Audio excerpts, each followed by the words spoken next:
नमस्कार, मैं राकेश वर्मा आप सभी का स्वागत करता हूं आपके अपने परिवार एशन गुरुकुल पर। बीपीएससी शिक्षकों के ट्रांसफर को लेकर के जो आला अधिकारियों के द्वारा बहानेबाजी की जा रही थी कि जब तक सरकार नई नियमावली जिसके आधार पर बीपीएससी शिक्षकों की भर्ती हुई है वह नियमावली है बिहार राज्य विद्यालय अध्यापक नियुक्ति स्थानांतरण अनुशासनिक कार्रवाई एवं सेवा शर्त नियमावली 2023। जब तक उसमें बिहार कैबिनेट के द्वारा सुधार और संशोधन नहीं होते हैं ट्रांसफर को लेकर के तब तक ट्रांसफर नहीं हो सकते हैं। लेकिन इसका तोड़ उसी में छिपा हुआ था जो बीपीएससी शिक्षकों ने बाहर निकाल लिया है। अब उस लूप होल के जरिए बीपीएससी शिक्षकों का ट्रांसफर होना लगभग तय है। इसके बाद से आला अधिकारियों के पास कोई बहाना नहीं है। अब बिहार के शिक्षा विभाग एवं बिहार सरकार को यथाशीघ्र बीपीएससी शिक्षकों का स्थानांतरण देना पड़ेगा। यदि बीपीएससी शिक्षकों का स्थानांतरण नहीं दिया जाता है तो इसका सीधा प्रभाव 2025 में होने वाला बिहार विधानसभा चुनाव में देखने को मिलेगा। नीतीश कुमार कतई नहीं चाहते हैं कि शिक्षकों से दुश्मनी लिया जाए, क्योंकि शिक्षक समाज का आईना है। एक शिक्षक का प्रभाव समाज पे बहुत बड़ा होता है। किसी एक गांव, एक कस्बा, एक बस्ती का भी कोई शिक्षक है तो कहीं ना कहीं उस गांव में इसका प्रभाव होता है और जिस ओर वह लोगों को मोड़ना चाहेगा वह मोड़ देता है लगभग। तो नियोजित शिक्षकों को जिस प्रकार से स्थानांतरण का लाभ दिया जा रहा है सक्षमता परीक्षा के जरिए ही मिले, लेकिन मिल रहा है। अब इसमें भी अंततः जो नियोजित रह जाएंगे उन्हें किस प्रकार स्थानांतरण दिया जाएगा उस हेतु भी योजना तैयार की जा रही है। चूंकि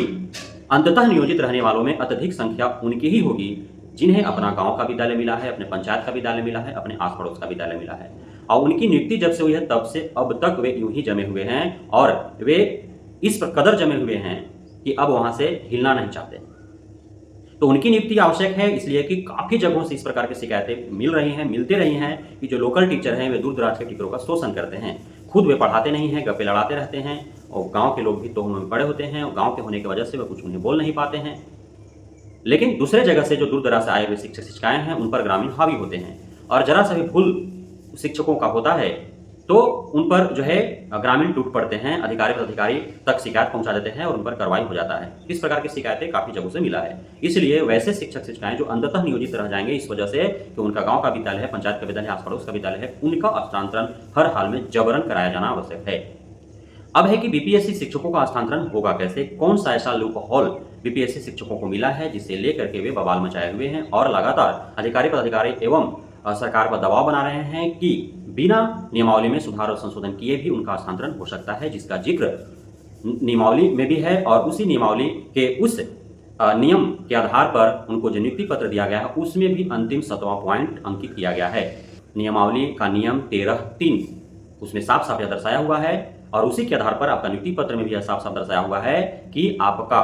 भले ही डॉक्यूमेंट अभी पूरी तरह से जांच न हुआ हो, भले ही आप प्रोविजनरी पीरियड में हो, भले ही आपका सेवा संपुष्टि न हो, बावजूद इसके जिस जिला में आप हैं उस जिला के किसी विद्यालय में या फिर बिहार राज्य के किसी भी अन्य जिला के किसी भी विद्यालय में आपका स्थानांतरण हो सकता है।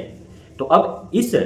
लूप होल के बाद शिक्षक शिक्षिकाओं का उम्मीद बढ़ा है, उनका ट्रांसफर यथाशीघ्र होगा और शिक्षा विभाग से ऐसी खबरें निकल करके आ रही है कि अधिकारी पदाधिकारी जो हैं अब बीपीएससी शिक्षकों के ट्रांसफर हेतु पॉलिसी बनाना तैयार कर दिए हैं। सक्षमता परीक्षा उत्तीर्ण शिक्षक शिक्षिकाओं का जो भी सारी प्रक्रियाएं समाप्त होंगी, बीपीएससी से नॉन एक टीआरई 1 टीआरई 2 के शिक्षकों का भी स्थानांतरण हेतु प्रक्रियाएं आरंभ कर दी गई, लेकिन अभी थोड़ा इंतजार करना पड़ सकता है। इसलिए इसी बीच सक्षमता परीक्षा फेज 2 के भी आवेदन लगभग 85,000 शिक्षक शिक्षिकाओं ने किया है, जिसकी परीक्षा भी लेने की जिम्मेदारी शिक्षा विभाग और बीएससीबी के ऊपर है। साथ ही टीआरई 3.0 जो परीक्षा 19 जुलाई 2024 से आरंभ होने हैं उसकी भी सारी प्रक्रियाएं संपन्न कराने की जिम्मेदारी शिक्षा विभाग को है। उसके बाद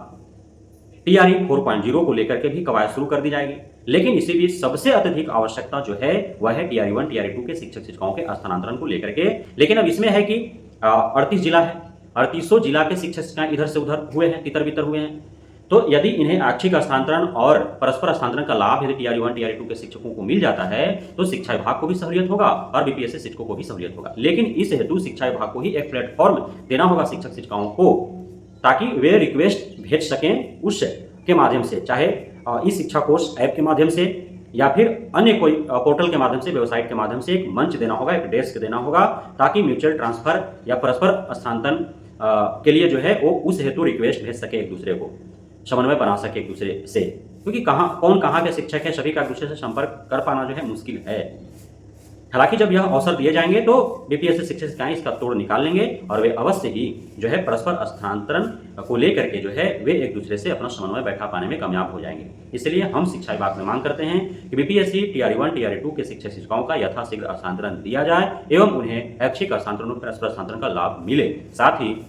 टीआरई 3.0 या क्षमता परीक्षा फेज 2 की जो प्रक्रिया है उस प्रक्रिया को करते हुए टीआरई 1 टीआरई 2 के शिक्षक शिक्षिकाओं का भी ट्रांसफर की प्रक्रिया अपनाया जाए। नहीं तो बारंबार कोई ना कोई एक जो है बीच में बहाने आ जाएंगे शिक्षा विभाग को और फिर टीआरई 1 टीआरई 2 का स्थानांतरण की प्रक्रिया जो है वो टलते चला जाएगा। बहुत बहुत धन्यवाद आप सभी साथियों का हमारे साथ जुड़े रहने के लिए, बने रहने के लिए, इतना प्यार देने के लिए, भरोसा बनाए रखने के लिए।